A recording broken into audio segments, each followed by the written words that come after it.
Hello there and welcome to the Q&A show. We are back and we're live and interactive as every Monday evening at 10 o'clock UK time. We're here to take your emails, your questions.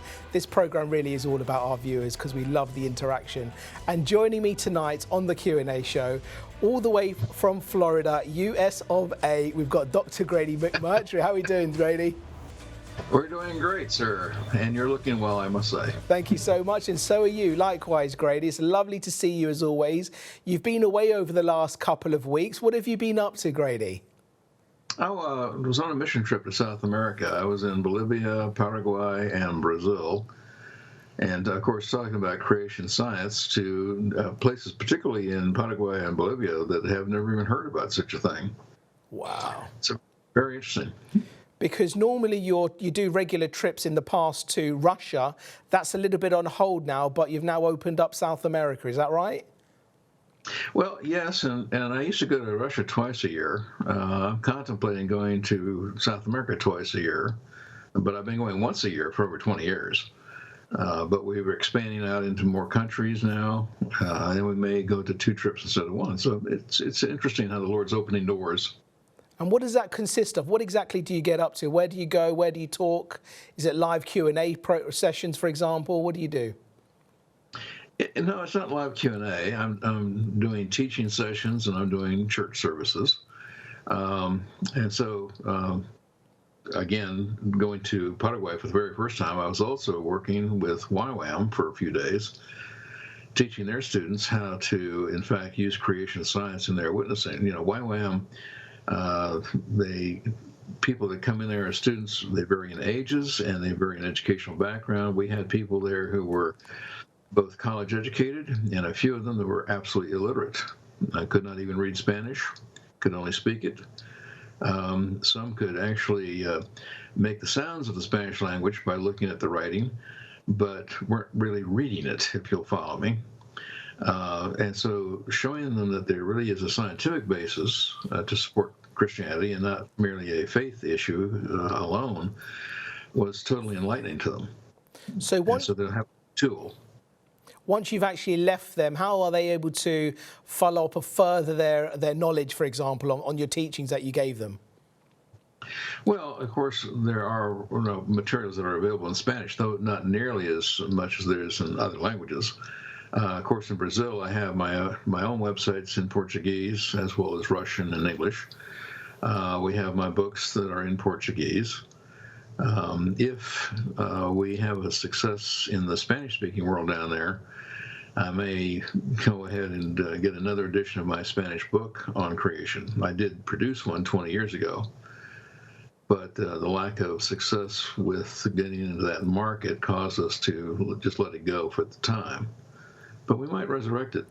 Wonderful, Grady. You know, we're starting a new Spanish channel, so who knows, that could be resurrected very, very soon. Now, Dr. Grady, there was an article that caught my eye, and I'd love to get your thoughts on this, and I'm sure some of our viewers may have already seen this, but I'd love to get your perspective on this. And it's talking about Elon Musk. He says he's a cultural Christian. Tesla billionaire Elon Musk has opened up about his beliefs and his mission to combat what he calls the woke mind virus. Talking to Jordan Peterson in an interview for the Daily Wire, Musk called himself a cultural Christian and expressed admiration for the teachings of Jesus. He said, "While I'm not a particularly religious person, I do believe that teachings of Jesus are good and wise, and there's tremendous wisdom in turning the other cheek. I'm actually a believer in the principles of Christianity. I think they're very good." Elaborating, he said that Christian beliefs result in the greatest happiness for humanity, considering not just the present but also the future humans. He added, "I was brought up as an Anglican and I was baptised." So, cultural Christian, what are your thoughts on this particular article, Grady? Well, first of all, I think we have to commend him in the sense that he is a very intelligent man, very successful, obviously. And I appreciate his sincerity, I think, and his honesty. Now, cultural Christianity is not going to save him, but he has looked around and he has come to a conclusion, I think rightly, that Christianity is the only religion that really offers true hope, love, eternal salvation, And so I was really very much enamored with what he had to say for that, as far as he went. And also, I think it's very interesting how he has many children, as you know, and he now feels that he was lied to and misled and misguided concerning his oldest, and that he has repented from that. I think that's a very interesting concept, too. And so I think there's hope for him in that sense. What do you make of the world that we're living in today with so much disaster, so much fear, the economy, and so many things going on, financial situations, obviously health situations people are going through, and there's also a lot of confusion going on in the world today. Some people don't even know which way to turn or where to get hope in their real life. How important is it that we're finding ways of spreading the gospel message out, especially to the secular world today? Oh, it's incredibly important, as we would both agree, just on the basics of it. But the fact of the matter is that the answer to the economic situation in the world is Christian capitalism. God's economic system, as he tells us in the Bible, is a capitalistic system. Not taking advantage of anybody, but that a worker is worthy of their hire, and that if we, exchange goods, money, etc., in an honest way, then we all prosper. Here in the United States, there's a party that was talking about price controls, which has never worked. The same party is talking about very socialistic views on the economy and wants to raise taxes excessively, wants to then tax things that haven't even been realized yet. I don't know whether you're aware of that or not. But they want to tax 25% of profits that have not yet been acquired. Now, tell me something. How would you like to be taxed 25% on something that's supposed to happen in the future but hasn't happened yet? Exactly. Yeah, absolutely. It's absurd. What sort of reaction are you seeing over there? Oh, there's been a definite counter-reaction to this policy, including many of their own side who are saying, wait a minute, this is not going to work. And it never has. And so there's been quite a bit of that. But I want to point out that there was a speech recently, without getting into names, where they were talking about how companies are price gouging. Well, companies don't price gouge. First of all, the capitalistic system would prevent it. If somebody's trying to get too much for their goods, then they price themselves out of the market under a capitalistic system, so that it allows people to make a good profit, but not excessive. And so capitalism would itself take care of anything that has to do with price gouging. It simply shows that the left has no concept of economics. Okay, Grady, I've got the emails already coming in from our dear viewers, so let's get into them right now. Kev's written in to say, hi, both great show as normal. According to reports, as the polar ice melts, the water moves from the poles towards the equator, making our Earth rotate slower as it gets bulkier. What are your thoughts? Well, actually, of course, there's a slight truth in that, as all deception has a slight truth in it. Because if the polar ice caps were melting, as some people fear, number one, if the ice that's melting is already from an iceberg that has broken off of the ice shelf, it doesn't change anything. It's only if there were a large transfer from the actual continent in Antarctica, because the ice on the Arctic pole forms and goes away every year. There's no land there. The ice melts in the summer and it freezes back in the wintertime. It makes no difference whatsoever. In the Antarctic, you do have a continent, and if the ice were to significantly be reduced, it would add more water to the oceans. But the total mass of the Earth isn't going to change. And so all this doomsday stuff, we have yet to see any ocean rising that has caused islands, for instance, to have to be evacuated. And yet they're saying, oh, this is the hottest day on record. This is the hottest month on record. It's the hottest year on record. And it's all hyperbole. It's political nonsense. Okay, Les has written in as well, Grady, and Les is asking, hi, Cy and Grady, could you please explain the complexity of a cell and why it is proof of biblical creation of intelligent design? Well, I have to try to keep that as a quick answer, but I would point out that most living cells, not all, but most living cells, have as much complexity in one cell as the entire body does, and that your body actually is just a lot of individual cells working together. But if you take a look at a human cell containing normal amounts of DNA, you have every system in that cell that you have in the entire body. You've got a pulmonary system, alimentary canal, you've got, in essence, a brain in the nucleus. All of these things, you actually have machinery inside that moves things around on a skeletal system. And so one cell is absolutely as complex as the entire body. This one's from Nadine, and Nadine's saying, Dear Grady, recently some scientists have discovered evidence for why soft tissue has been found in dinosaur bones.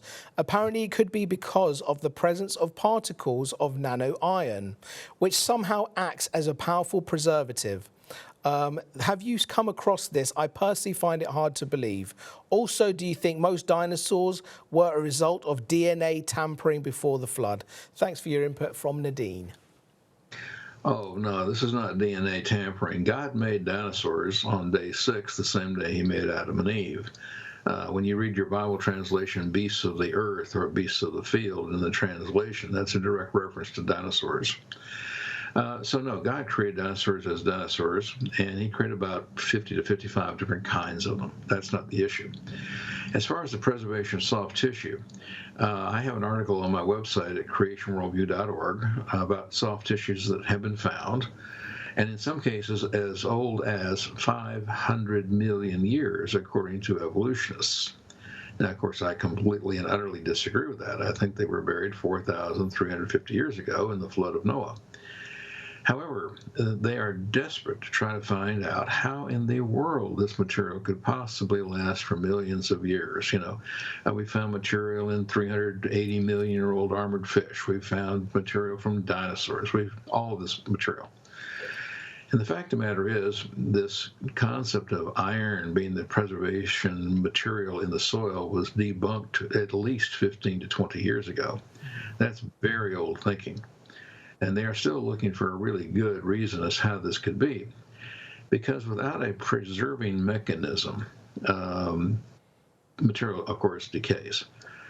But even if you have no biological activity whatsoever, and I'd like to ask if anybody in the audience, you or your grandparents, what we call canned vegetables and materials like that. And of course, when we say canned, they were usually in glass jars. Now, over here, they're cur jars or ball jars by manufacturer. But you can see through the glass and you can see the material inside that's preserved. And they have been pasteurized. There's no biological life in them, living organisms of any kind. But if you sit them on a shelf for 10 years, you can actually watch this material strain to simply break apart, break down, drip. I mean, it's something you would not want to eat. And that's the problem. What happens after death is that molecules spontaneously break down. And so they're trying to come up with any myth, any fairy tale for adults to try to get this material to be preserved. But the fact of the matter is that the iron one was thrown out long ago, and they are still looking for something, because otherwise they're wrong. And of course, they don't think they can be wrong. Okay, this next one here, Grady, is from Jill. Thank you, Jill. Saying, I saw on Facebook 3 strange cloud formations. 2 had rainbow colours in an unusual cloud shape, and 1 seemed to show a tunnel shape. Has Grady come across these phenomenon? Could they be believed as being signs of the skies as described in the Bible? Also, another showed an angel in the mountains in Ireland. I hope you can help me to understand this, from Jill. Well, first of all, no, I'm not familiar with those pictures. And unfortunately, today, pictures can be made. They can be manipulated. AI will give you anything you want. And so we have to be more and more skeptical of what we see on the internet in terms of what we, quote, see as pictures. You have to have a reliable source because, as I say, AI generation will give you anything you want. This next one here is asking, Grady, do you have any thoughts about the people who are stuck on the space station regarding possible risks to their health and safe return? Now, I believe they're only supposed to go up there for a few days or weeks, and they could be there for almost a year or several months at least. What are your thoughts on this? Well, they were supposed to be up for 8 days. Now they're going to be up for 8 months. Are they prepared? Are they in danger in any way? What are your thoughts? They're not really in danger because, of course, they're attached to a station. They're not going to run out of oxygen or food. What they're going to do is just be irritated at the amount of time they spend up there. But I must say one thing, they're getting a lot of bang for their buck in terms of the ticket they paid. But they're not tourists. Surely they're just astronauts, right? They're not tourists. They're not tourists. They are astronauts. And they signed a contract with Boeing that, it's supposed to be 8 days, but, it could be longer. Well, it's going to be longer. And it'll be interesting to see what happens when the capsule comes down. It will be unmanned, but they are going to bring it down. And if it comes down successfully, they're going to say, well, why didn't we write it? But instead, they're going to have to wait for a Dragon capsule to come pick them up early part of next year. And the real sin of that is the same thing like, how many times have we had satellites that we sent to Mars and failed because they slammed into the planet? Well, if you're not familiar with that story, for years we were sending satellites to Mars and so forth, and we were losing more than we were landing because one group was using metric and the other was using English for their measurements. That's a true story. I thought they're supposed to be some of the cleverest people on Earth at NASA, Grady. Well, my point was, you would think that the Boeing engineers had enough sense they're working with NASA, that they would use the same fittings. Exactly. But instead, the spacesuits that were designed by Boeing don't fit the fittings that spacesuits fit by NASA. And so this is why they're going to have to wait in part. The whole thing is a bit of a fiasco, but they'll still do useful work while they're up there. They're astronauts. They're going to give them things to do and experiments to run, but they're in no real danger.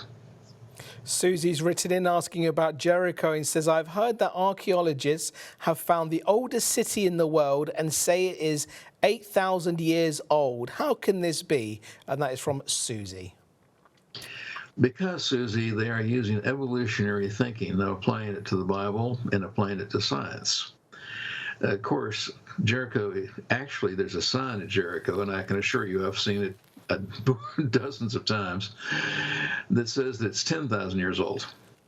But, of course, this is simply nothing more than a tourist trap. The fact of the matter is that we know that Jericho was built after the flood, and the city is indeed 4,000 years old, and would have no argument with that whatsoever. But it comes after the Tower of Babel. Certainly one of the oldest cities after the Tower of Babel, but it is not 10,000 years old or 8,000 years old. That would predate creation. This is simply what evolutionary believing archaeologists want to label it, because that would fit then with their religion. It is not science. This one's from Ernie and Margaret, and is asking about creation, saying, we believe in the young earth and the biblical account, but looking at some of the primates, do you think God was throwing a curveball in the appearance of some, which seem to have got some scientists and evolutionists believing a lie? Love from Ernie and Margaret. Well, God didn't do it in the sense of trying to trick them. But this is something we teach at engineering universities, particularly civil engineering universities, which is you come up with one really good design and then you modify it to use it for many different purposes. And so if you think about it, cats and dogs and primates and people, we all have a skeletal structure that's quite similar, but there's a variation in the joints. There's a variation in how this and that actually functions. And so this is nothing but God, who is a perfect designer creator, coming up with a really good design and using it for many different purposes. But it's not to trick. It's simply because that's what a good engineer would do. This one's from Ken, and Ken's writing to say, "Hi, Cyrus and Dr. Grady.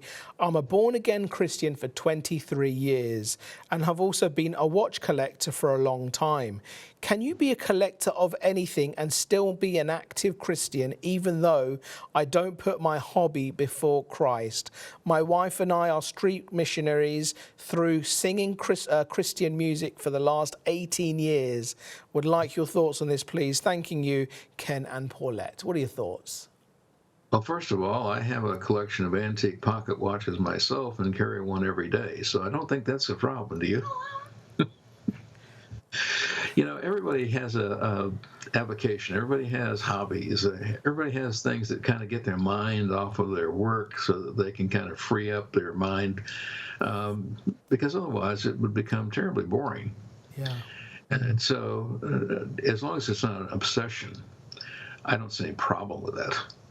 And I wonder if it does comfort you to know that I do have my own antique pocket watch collection. Have you got any around you in the room where you're at the moment, Grady? Anything to show us?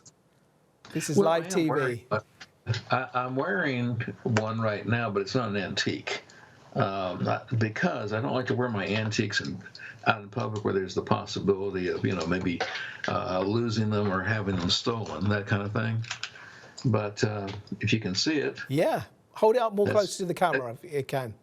Oh, it's tied to your pocket. Don't worry. It's tied to my belt. We see it. But no, I mean, I wear most of my jeans and so forth have a pocket watch pocket, and I utilize it, and I have since I was roughly 17 years old. So why do you prefer that than a wristwatch? Because back in those days, of course, I was doing a lot of research out in the field. And wristwatches, first of all, get very sweaty and dirty underneath the band. And secondly, I got tired of having to replace crystals as they broke, knocking up against tree trunks. Right. And so I went to carrying a pocket watch, and I've literally been carrying pocket watches for 60 years at this point. Wow, that's an interesting insight. That's great, interesting. This one's from Trevor. Thank you, Trevor, for writing in, talking about geoengineering. Hi, Cyrus and Dr. Grady. Thank you for a great show. What is your opinion on geoengineering or the streams of trails in the sky? Thank you, from Trevor. What is geoengineering, first of all, Grady? Well, I was going to say that can be applied in a variety of ways. I wish he defined it a little bit better. And when he talks about trails in the sky, it sounds more like contrails to me than anything else. It's a little hard to tell from the way that's written. But there are environmental terrorists, of course, who talk about chemtrails. And the fact of the matter is that that's not what's really happening. And the contrails, I don't know, Cyrus, are you old enough to remember Roy Rogers and Dale Evans? Can't say that I am, to be honest, no. You young pup. Well, I grew up at the ancestor of cowboys and Indians myself, and we had Roy Rogers and Dale Evans back in the 50s, and they were really, really good people. And because they were cowboys, the cowgirls, at the end of the program, they would wish everybody happy trails. Right, okay. Well, when I get off a plane and I'm going past the pilot and the stewardesses, I say happy contrails. But I need to know more about what this question is all about to be able to answer it correctly.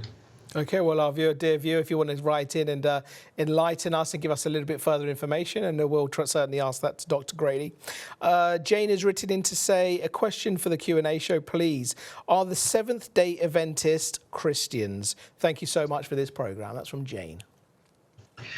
Well, that depends. First of all, if they are genuinely conservative Seventh-day Adventists, they are Christians. They understand the basics of the plan of salvation. Now, other Protestants, like myself, would disagree on some of their beliefs, such as soul sleep.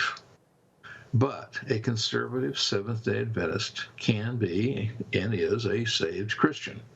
We just disagree on some of the doctrines or tenets. The problem with Seventh-day Adventism is not that they cannot be Christians. The problem is that if, and I do use the word if, they start getting off the track and shall we say, not in the political sense, but in just a directional sense. If they start to get left or right off of the main principles of Christianity, they will immediately go into occultism. After all, we saw what happened in Guyana with Jones, for instance, that they can form cults very, very quickly.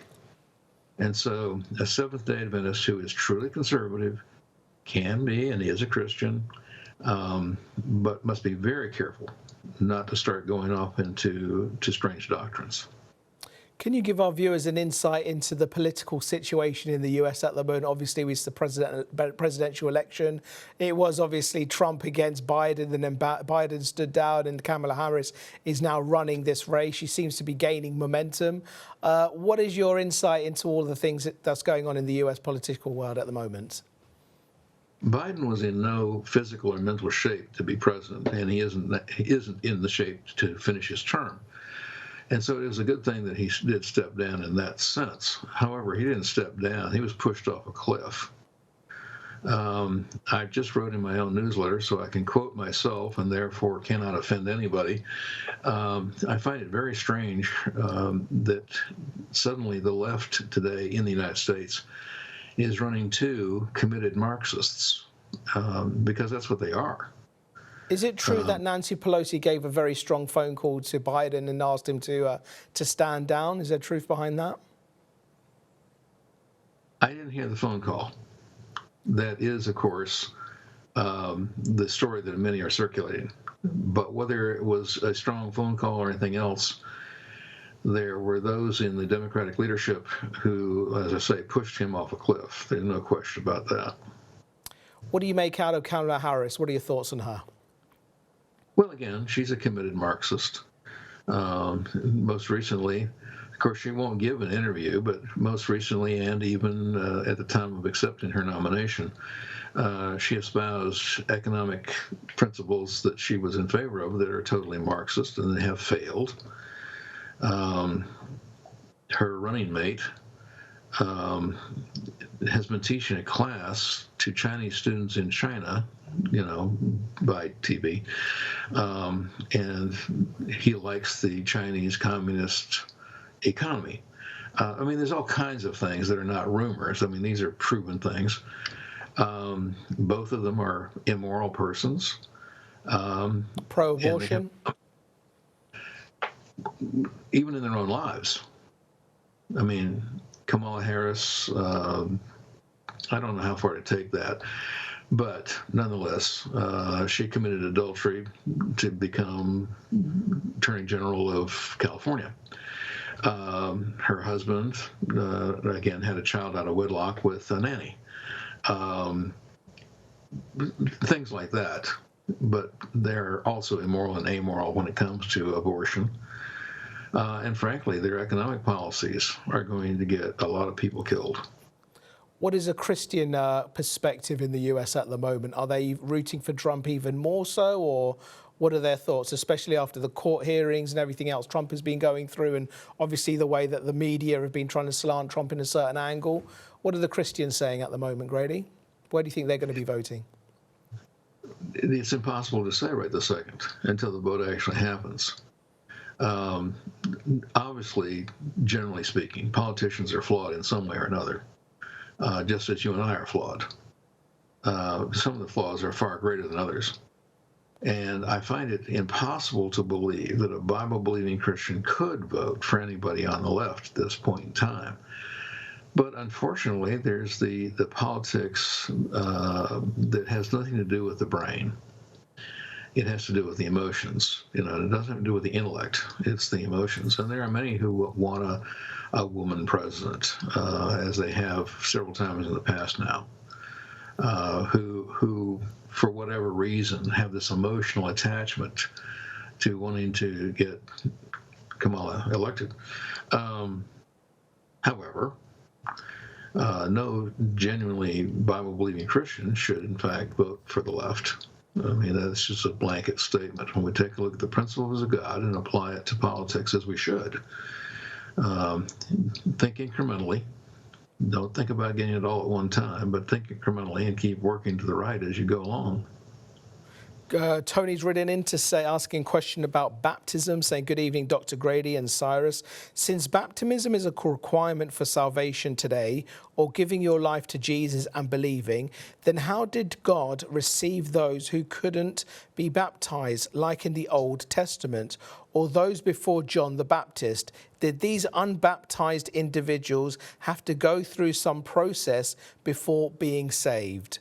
Obviously not to heaven, as this was before Christ was glorified. That's blessings from Tony. What are your thoughts? Well, first of all, Tony, you're not familiar with Jewish culture because they did exercise baptism before John. The difference was that they baptized themselves, whereas John was baptizing them. They made a commitment, and there's the washing of water that goes all the way back into the priestly system of the Levites, who had to wash at the laver, and were, in fact, in essence, baptized prior to them going into their official service. There was the baptism of going through the Red Sea. There was the baptism of going through the Jordan River. Baptism is an Old Testament concept. And so I think that you are mistaken if you think that it only started with John. And baptism doesn't save you, but it does have a requirement that you become saved, and you should immediately want to be baptized as soon as reasonable. Because, as Jesus said, it fulfills the righteousness of God, and it shows an outward commitment. It shows an identification with his death, burial, and resurrection.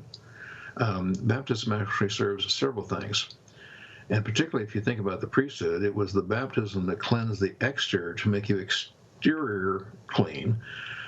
And then you had to reflect to the interior clean when you looked in the mirrors of the laver before you could go and serve God. So it has a multitude of benefits. This one's from Alwyn in South Wales to say, hi to you both, great to see you. Should women have their hair covered in church, or is the hair a covering and not a hat? Thank you for your answer, Alwyn in South Wales. Hair covering in church by women, what do you think? Yeah, gee whiz, don't you wish we could have had some easy questions? Now, the fact of the matter is the covering, first of all, if married, you're covered by the husband. There are, of course, those who take the literal interpretation of that and put a physical covering on top of the head. Personally, I would tell you I don't think that that's necessary. But if you were talking about the single woman, Christ is still your covering too, if you've accepted him as Lord and Savior. And so for those that do want to have a physical covering on the top of the head, I think that's just a matter of their own conscience, that we should allow them to do it if they wish to. But I don't think it's necessary to have a physical covering. The more important thing is to have a supernatural covering. Amen to that, Grady. Duncan in Inverness has written in to say, dear Cyrus and Dr. Grady, the stone of destiny used for the coronation of Scottish and British kings is now held in the New Perth Museum. It is said it was more or less certain that it came from the sandstone quarry near Scone, just outside Perth. However, legend has it that this could have been Jacob's pillow in the Holy Land, as it is at least 3,000 years old. Scientists are nearly certain that it is of Scottish origin. With the uncertainty of age dating, etc., how certain can we be of its age and composition? Blessings from Duncan in Inverness. Hi, Duncan. Good to see you again. The fact of the matter is, of course, with my Scottish heritage, I'm well aware of the stone of Scone, and I've seen the throne where it's been kept, etc. If you think about it, basically, almost all rocks are 6,000 years old in one sense of the word. When you find rocks, they don't come with dates on them. They come with little white strings and little white tags attached, and you can make a stone. And therefore, we have to look at it just from its historical standpoint. You cannot identify it in any other way. It has its historical significance, and I think that's right where you leave it. I love it when you say there's no tag with the rocks. That's very clever, Grady. Alan in Bolton has written in and he's saying this. There was a 2-page spread this week from a major British newspaper saying that people are fleeing California to live in Texas and Florida. The reasons were given as because it's cheaper rents, housing, less crime, less wokeness, better education, stronger Christian values. I was wondering with Dr. Grady, actually living in Florida, whether he has noticed this firsthand. Alan in Bolton. Good question, Alan. Oh, yes, have we seen it. We're getting 10,000 people a month coming in here. Wow. And believe that the traffic's getting much worse. There is a good news is that we were afraid that many of them would come and bring their liberal values, and some certainly have. Fortunately, the trend that we've seen in Florida, at least, is that while we've certainly had a big influx of liberals, we've also had a big influx of conservatives, too. And so today we have roughly 1 million more registered Republicans than Democrats, just from the demographic standpoint. Texas has had a similar thing, but other states too, even Nevada, Arizona, and New Mexico, which are much closer to California, have seen the same general trend. And we might even get a Republican majority in the state of Nevada this year. So give us the main insight, really, between living in California and living in states like Florida, for example. What are the big differences from your perspective? Well, I am a third-generation Californian. I have very deep roots in California, and I'm proud of that. However, the state has become a ridiculously far-left place to live. Taxes are outrageous. How much taxes are we? What's the comparison? Give us an idea between California and Florida. Well, see, in California, we don't have in Florida, we don't have a personal income tax. Our sales tax is 6.5%, 7%. The state actually raises more money from the taxing of property than the sales tax. But that's far lower, and our gasoline prices are much lower. After all, in our gallon, gasoline in the state of Florida is $1 a gallon cheaper than it is in California. In some places, it's $2 cheaper a gallon. That's a heavy impact on people that are driving long distances. Exactly. But we talk about the woke and so forth. California has absolutely become insane. Their legislature has passed bills where, illegal aliens get education and health care, and those people that are on the street, living on the street, and believe me, I have seen them recently myself. I was out there last year, are given everything that they need to survive, and then that includes drugs and clean needles if they want them. So what has happened is it's become an anything goes state. Well, of course, when it gets to the point where, and this is true in California, you can steal $950 worth of items out of a store, and they won't even prosecute you. Why do you think that is? Because why would they come with such a law? Because, again, these are people who have an evolutionary worldview, and they think that you are just the product of your environment. It's the B.F. Skinner School of Psychology, and that there is really no right or wrong, and that they get to the point of, again, the communist view of everybody should have the same things. And so if that requires that you steal it to have the same things, well, go ahead. It's all right. And what they're trying to do ultimately is buy votes. This is why we have 20 million illegal people in the United States, is to give votes to the left. And there's a huge pushback.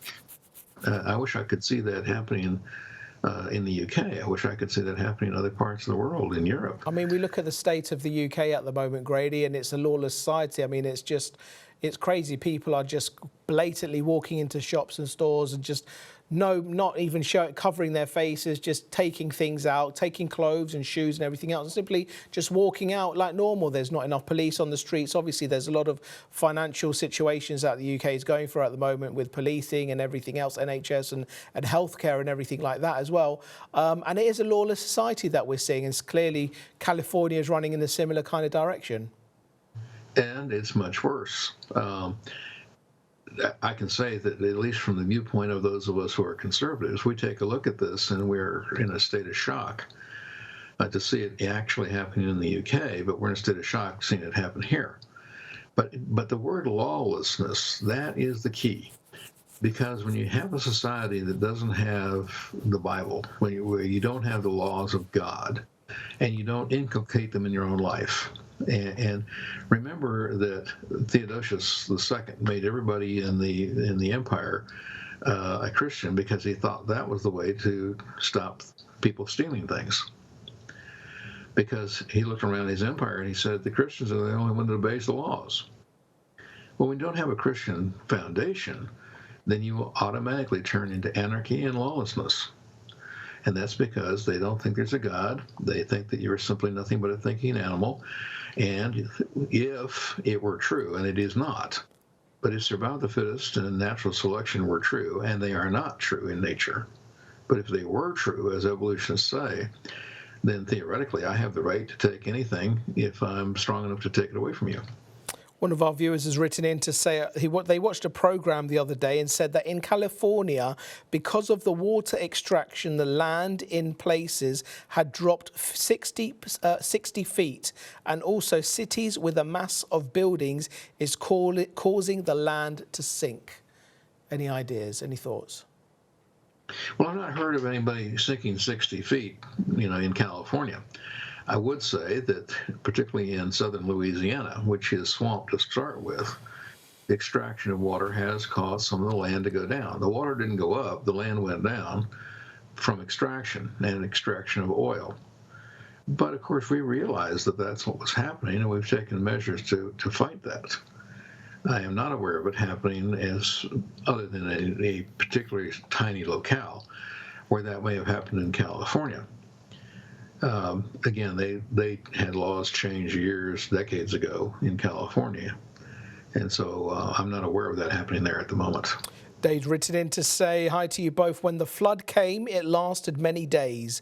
What did anteaters eat? No ants. And what did hummingbirds feed on? No flowers for nectar. And that's from Dave.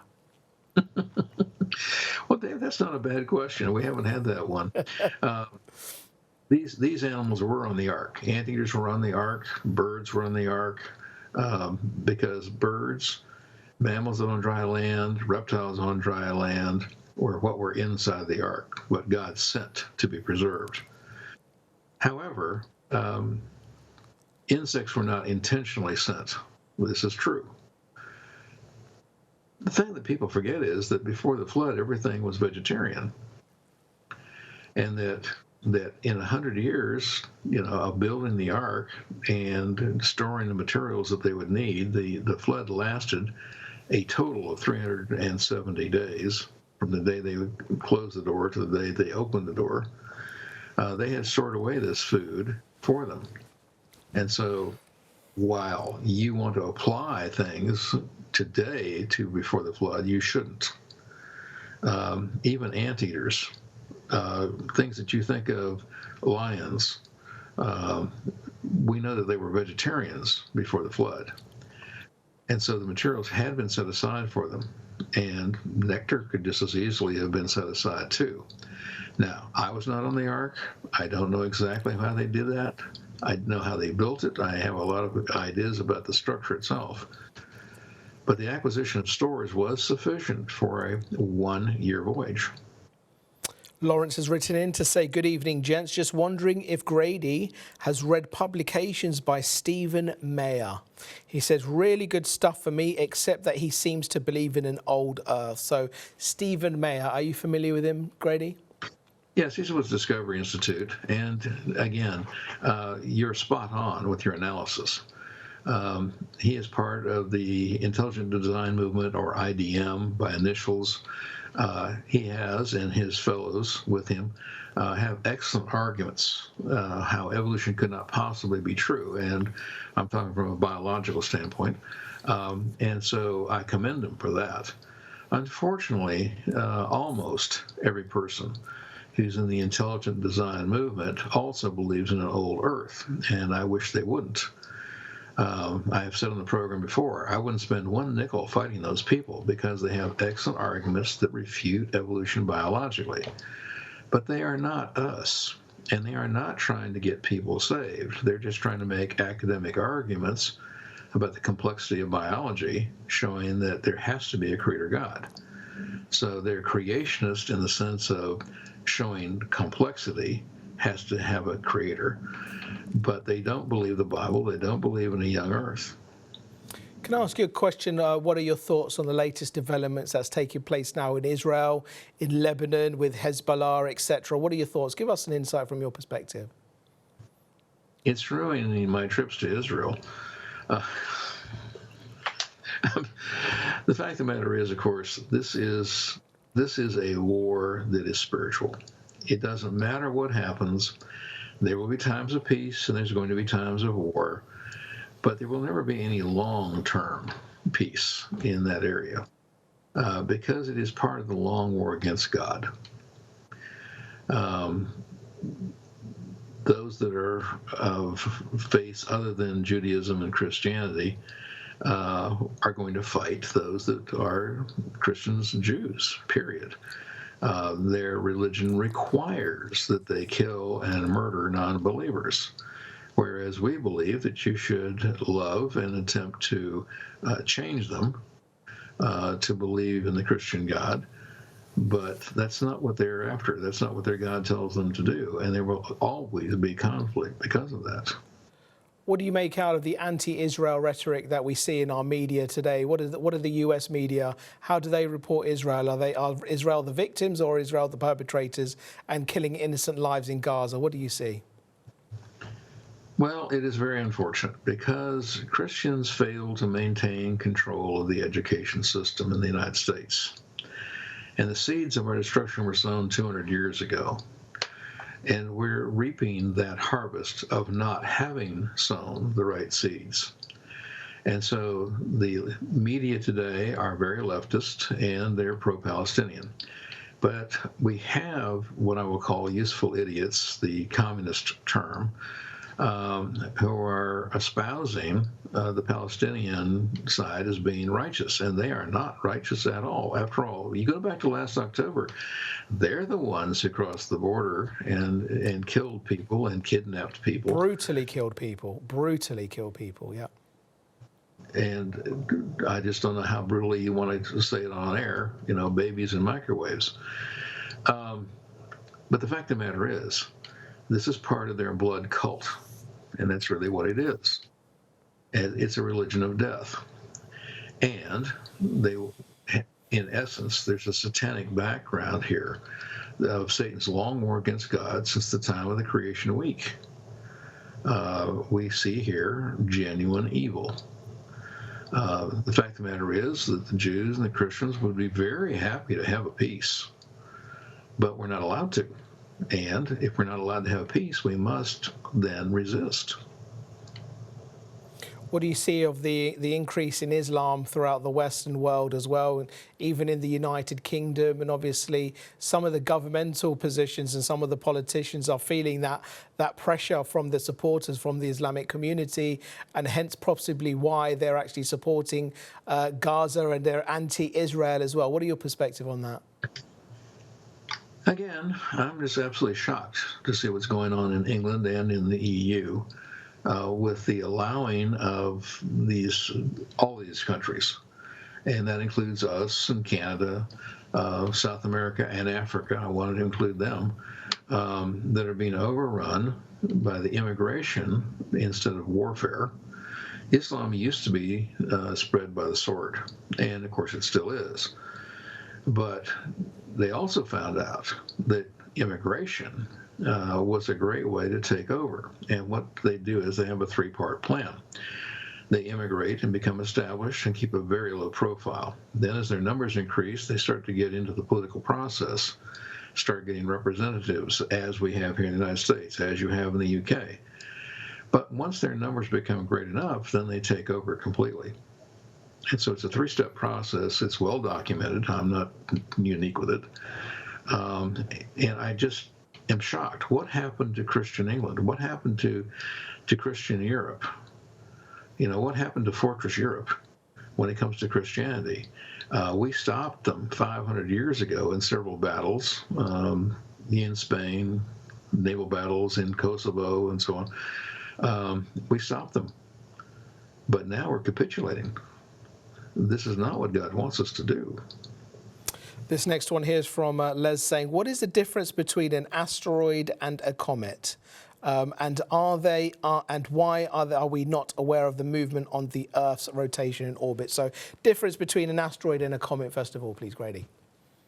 Well, generally speaking, size can be a part of it, but a comet basically is a big, dirty ice ball.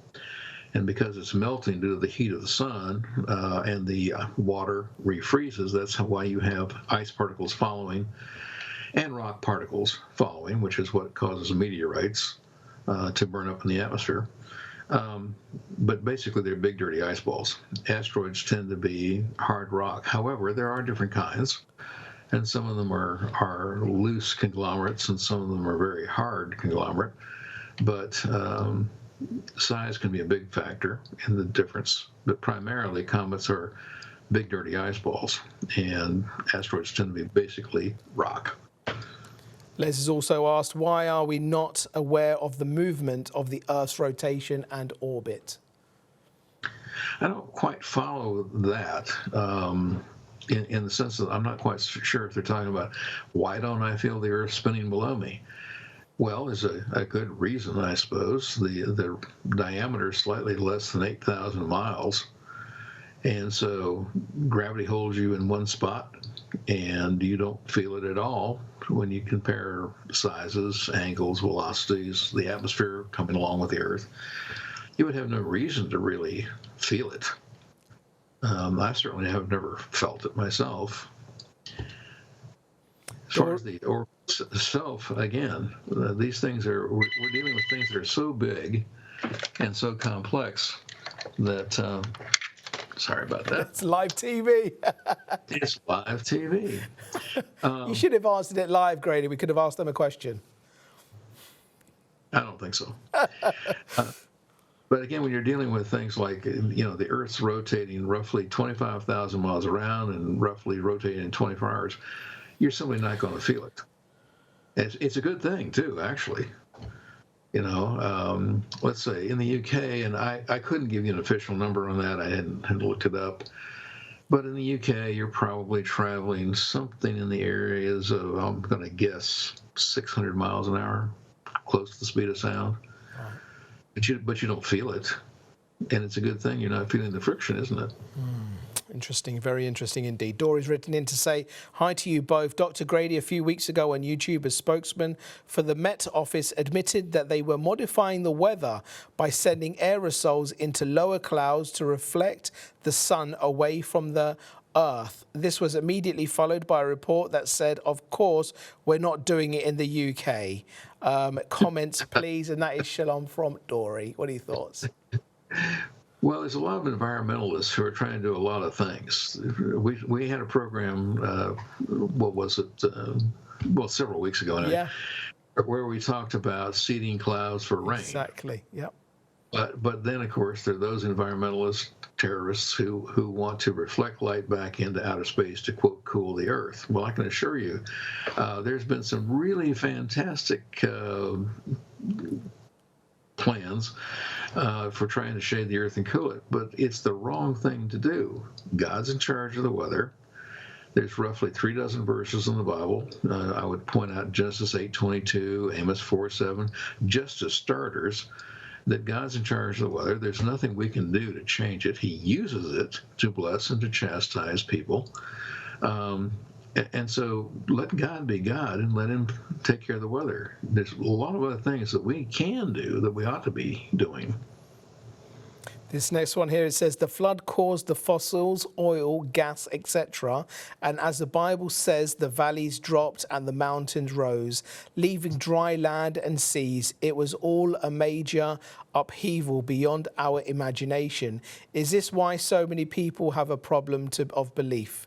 That is from Love from Ernie and Margaret. Well, by the way, well said concerning the quotation from Psalm 104, verses 5 through 9 there. But the fact of the matter is that people are easily deceived. And so evolutionists will say, oh, well, you see these rocks? Don't they just look old? And so there's a deception. It's kind of like when Satan was talking to Eve and deceives her. The fact of the matter is, rocks don't look old. Rocks look like rocks. And those rocks could have formed yesterday, or they could have formed 5,000 years ago. You know, we have to admit that they, again, you like my thing about it, they don't come with little white strings and little white tags attached to them. And the sedimentary rocks that we see came from the flood. The fossils, almost all of them, not all, but almost all of them, came as a result of the flood. And so the Bible is absolutely accurate history about the geology of the earth. And it's only evolutionists who do not want to believe in God and who do not want to believe that the Bible is accurate history, who then try to deceive you into believing that it's all old. And you stand firm and don't allow them to deceive you.